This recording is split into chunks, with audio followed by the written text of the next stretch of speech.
Is the NBA season now spinning out and in danger of never restarting?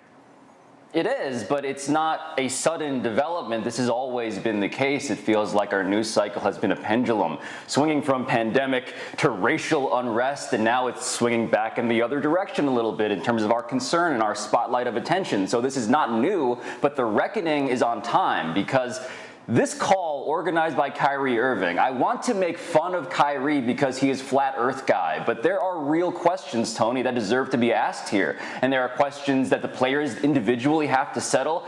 Is this something I want to be doing given the backdrop of racial animus in America and the possibility of moving past that in some way that feels singular and historic? And then there's, I think, the more obvious and logical question, which is this thing safe? And if the players are operating with the knowledge that we have in the media, we're all sort of piecing this together day by day. We're not sure if this bubble is more, as Tom Haberstroh put in NBC today, like a mesh hat.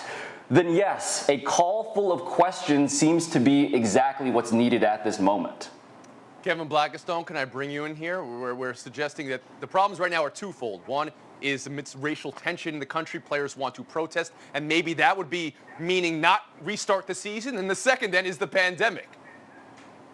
Yeah, I mean, you've got both of these things coming to a confluence, and that's a huge problem. Let's just talk about what we've learned as the undemocratic process that seems to be taking place within the NBA Players Association against a democratic process as we see playing out in streets all across America. 450-some players in the NBA, but most of those individuals have not voted about restarting the season in this bubble in Orlando. That is problematic. Can't you put together a survey monkey thing to send it out to everybody to find out how they feel about this and not just leave it up to the executive committee of the Players Union?